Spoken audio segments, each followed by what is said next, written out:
Here I am stirring the fudge. Welcome back to Vlogmas. Today we have a very special guest, and that is because we are going to be making the most specialist, is that a word? I don't think so. The most special dessert ever in all of Christmas history, and it is my Great Grandma Brown's fudge recipe. And thankfully we have my mom here who knows exactly how to make it because she learned from the pro herself. Yep, it's one of those things I couldn't do without, so I asked her to help me learn to make it. So it's going to be super good. But first we should show these would be my handprints from when I was a preschooler, and these are Lauren footprints from when she was in preschool. So just fun little holiday decor. Do I need to come look? No. Okay, so for the cast of characters for the fudge, most important I would say in fudge would be sugar. So we have a giant thing of sugar, and we're going to use 3 cups of sugar. And then we have cocoa powder. And for this, we're going to do like a heaping half a cup of cocoa powder, and that'll be really good. Mix that together. And then we're going to use an entire 12 ounce, a full 12 ounce can of evaporated milk. And then we're going to do a big old dash/glug of vanilla. And this is pure bourbon vanilla extract from Trader Joe's, so that'll be fun. And then for the butter, the precise measurement is a big old spoonful, which I will watch and then I'll tell you what it is. But my guess is probably like a couple tablespoons. Probably like a fourth a cup. Or a fourth a cup. We'll show you once we know. And then this is the super cool vintage pot we have. That's, I don't know what it's made of. It's an aluminum, actually. Oh, isn't that bad for you? It is if you let something sit in it, but as long as you use it and get it out, you are fine. And fudge is so good for you, so this is what we have. So I use 3 cups of sugar, and then I do a little over a half a cup of cocoa. I do not have a true measurement because she just would throw it in this pot until it looked the right color. I kind of go by color as well. So I stirred the sugar and the Hershey's cocoa together. You can use any cocoa or cacao that you want. And then I'll add the carnation sweetened condensed milk to it. And then you just kind of have to stir it slow so that it can mix together. But it's looking ready for the oven. Okay, I'll turn on the burner. Do we want medium heat? Medium heat. I take it to the softball stage, which is 235. And you just have to stir it occasionally. 235 Fahrenheit.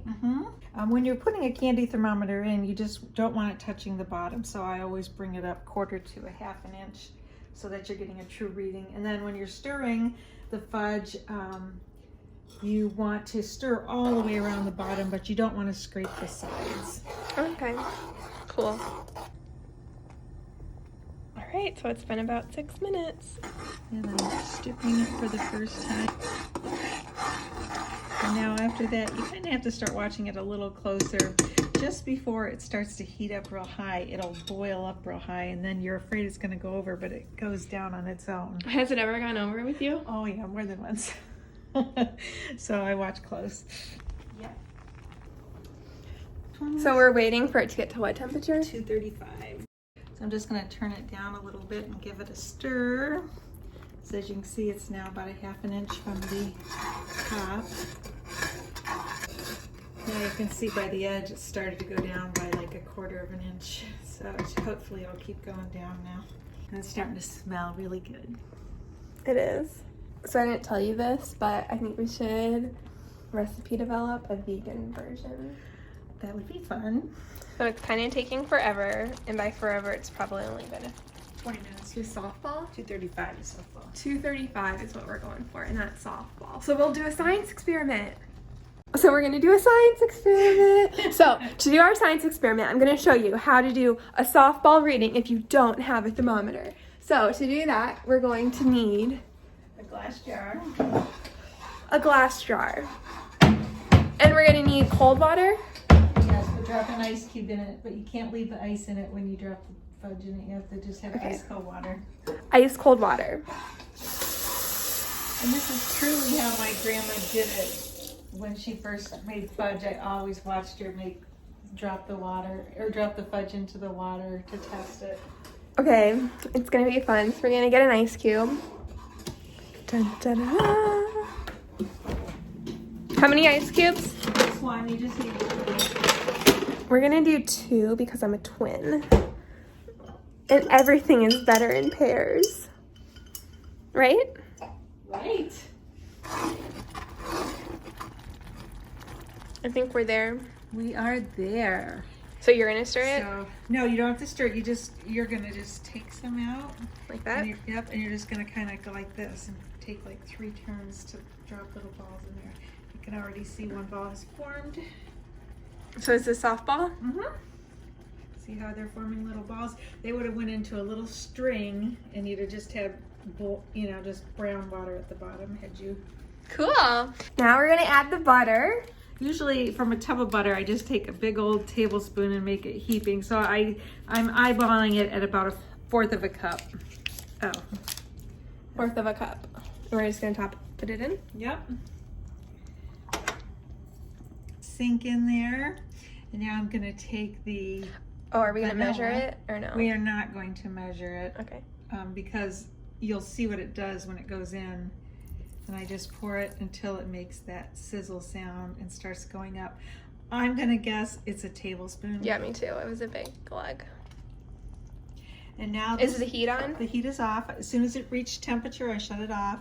Okay. And this thermometer is gonna stay in because now it has to sit here until it goes back down to 110, and then the stirring process begins. So we got a little wait. Okay. Okay, so the fudge has been sitting, and you can see the butter is kind of on top, but it's down to 110, and we have this Pyrex dish that's buttered, so nothing sticks. And then what's next? So next, if you make the fudge, you get the best part. It's butter and vanilla all dripped in fudge, so I usually eat that. Okay. Not supposed to put on camera.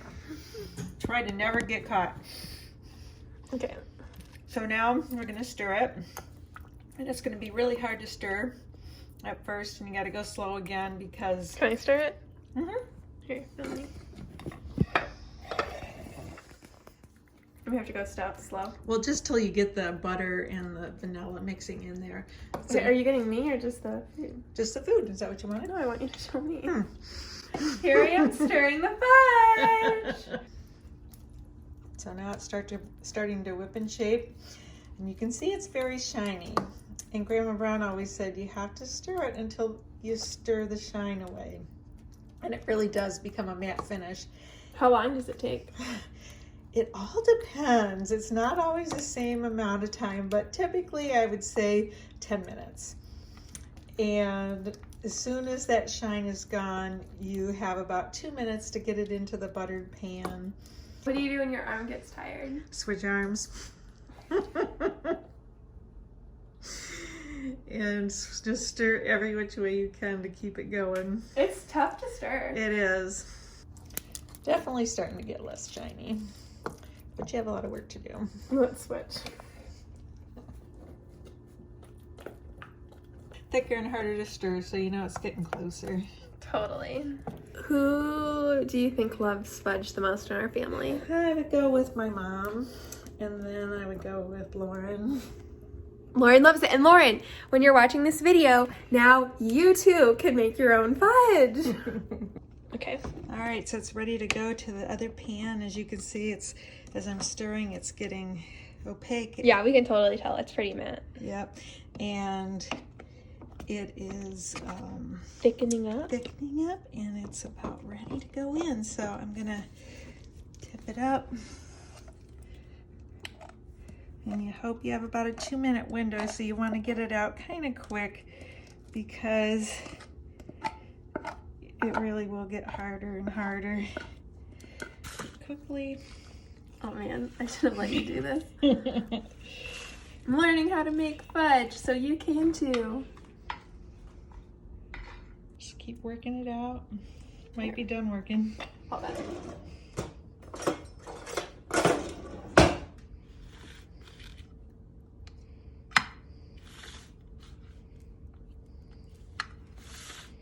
This is the new fashion way. Yeah. Okay, and then we're gonna let it just sit maybe 10 minutes and then you'll be able to cut into it. Really? Only 10 minutes? Yeah. Sometimes if you don't get it quite to the right coolness when you put it in there, you might have to wait a couple hours, but I think we were right on today. And then, of course, if you're very nice... You can film yourself. Okay. I was saying, of course, if you're very nice, there's still a lot left in here. I would scoop out spoons and give everybody a spoon of the warm fudge out of here. Aww. And so here's yours. I know. How's it taste? And if you're selfish, then you could just do the whole thing yourself. Here's our fudge. You can also add nuts if you want to. Thank you guys so much for watching day 10 of Vlogmas. Today was super special for me because, like I said, this dessert is such a family favorite, so I hope it can become one of maybe your family favorites. If you make some fudge, please let us know in the comments down below, and thank you so much for watching. I will see you tomorrow for day 11. Delicious.